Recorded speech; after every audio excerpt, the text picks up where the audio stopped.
Okay, let's talk about the young guys. And in particular, two young guys on the Montreal Canadiens, because there are a few stories coming out of yesterday's Habs versus Avs game, and a lot of that has to do with these two younger players. Let's start off by talking about the one that was probably a little bit more prominent before the game started. Let's talk about Cayden Primeau. Last time I talked about Montreal goaltending, it was a video about how Keith Kinkaid was sent down on waivers to the Laval Rocket with the intention of him gaining his confidence back and actually getting his groove. Now that was a weird move because he was put onto waivers, which meant that every team in the NHL had the ability to snag him up for pretty much no cost. But we're lucky that nobody actually did. He's on the Laval Rocket right now. So Kinkaid was sent down, and we made a little bit of a discussion talking about, okay, does this mean it's Lindgren's time to get called up and be the backup behind CP? Well, no, it's the other CP's turn to get called up and be the backup behind CP. Carey Price is the main guy at number 31, and Cayden Primeau is the backup at number 30. The really hot Montreal Canadiens rookie goaltender who was really doing well with the Northeastern University Huskies after being drafted in the 7th round a few years ago, and then eventually doing well starting off as a pro with the Laval Rocket. We talked about Primeau before. I've made several videos talking about how he's elite and how he is going to be the Carey Price replacement down the line. But we didn't really expect things to come this quickly.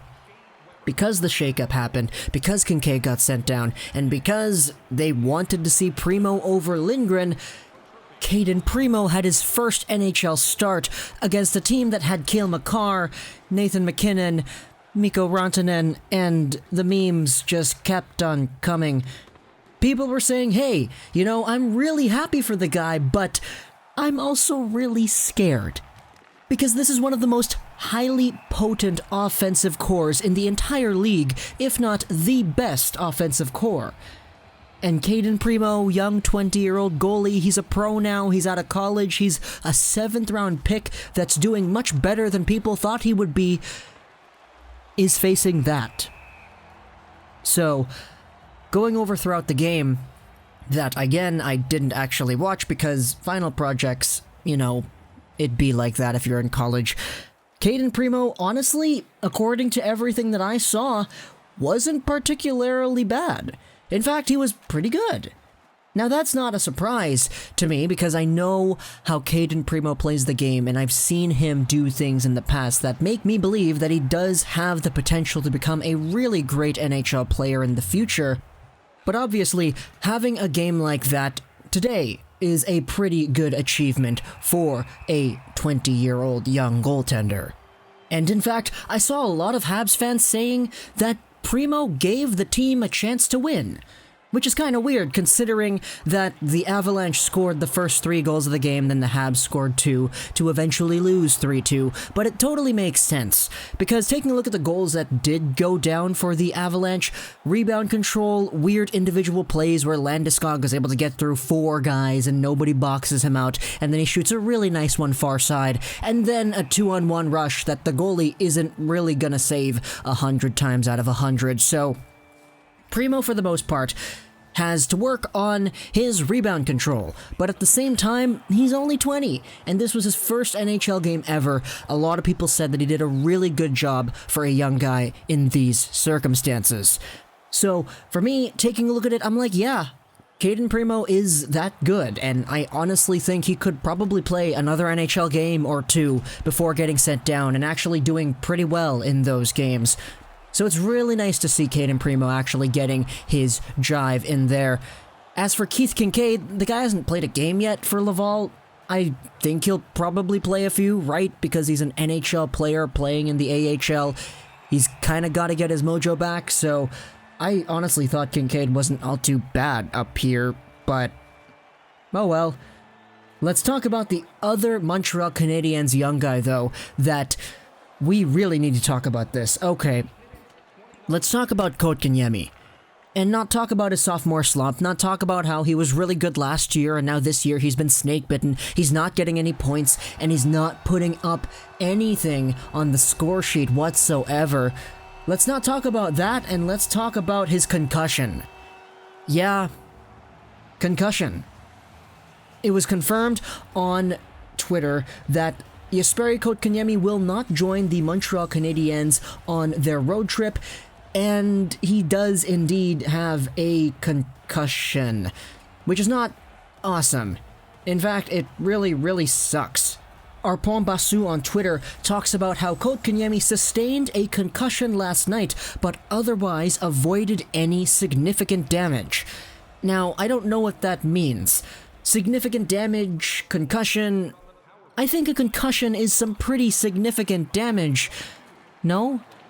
Am I crazy for thinking that? I know some concussions are worse than others, but like, come on, a concussion is a concussion. Your brain is bruised. I think in any capacity, as long as it has the label to be identified as a concussion, I think that's pretty significant, right?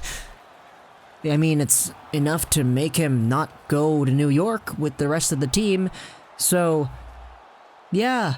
Jesperi Kotkaniemi has a concussion, but that's not all. We have to talk about what exactly led to him getting this concussion, because in the eyes of the league, apparently it was kind of okay. Nikita Zadorov is the guy who is chasing the puck as it goes into the corner, but Kotkaniemi is there first. So what does Zadorov do? He takes his knee, kind of raises it up a little bit, presses it against Kotkaniemi, and behind Kotkaniemi's knee, Zadorov pushes forward with his knee. Then he leans the body into Kotkaniemi. And the result is a play where Kotkaniemi goes into the boards and he does a full windmill, like he does a full spinorama. He twirls and he lands on his head pretty much. Then he falls to the ice, and then the game is kind of slowed down after that. So Jesperi Kotkaniemi literally got, like, judo flipped. And it didn't look good at all. Maybe that's what they mean by significant damage. Maybe it's only a concussion. Maybe we should be really thankful because this wasn't a neck thing. This wasn't, I don't know, a shoulder thing. The way he landed was really bad. We can thank our lucky stars that it is only a concussion, but at the same time, blame our lucky stars and curse them out because there is a concussion on the play. As a result, the NHL looked at this and they made a ruling to not actually give a hearing for Zadorov, even though, in my opinion, it was a slewfoot. It was a move where he pushed the knee upwards with the intention of flipping Kotkaniemi over. Maybe not to that extent, but to actually get him off of his feet in some capacity. No disciplinary measures for Zadorov is the ruling here, and Canadiens fans are kind of upset, which I get it. I really do. But now, since we can't do anything about that, let's not focus on Zadorov anymore. Let's actually talk about Kotkaniemi himself. This may be one of the worst things that could have happened to him in a season where many bad things are happening to him. The only thing we can do now is wait for him to recover and not rush the guy. Give somebody else a chance. Maybe get Paling up back here. I don't know, go with Wheel, Cousins, whatever. You got a slew of forwards if you're Claude Julien for the Canadiens, and Kotkaniemi is not a guy who should be rushed, because people have been arguing about the deployment, arguing about the skill all season of Kotkaniemi. And the last thing that we would want is for him to get put back into the lineup prematurely the second he is eligible to play.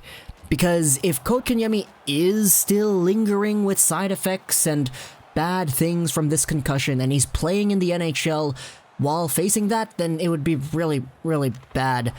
So we have to wait. Be patient with Kotkaniemi. Whether it takes him 2 weeks or 12 weeks, we need to be patient because this is already a season where things have been really, really fragile. So, yeah, it sucks. What a terrible situation this is. Zadorov, man, what the hell were you doing? I mean, I kind of know what he was doing, but like, why? Hope you enjoyed this video, 99, and bye.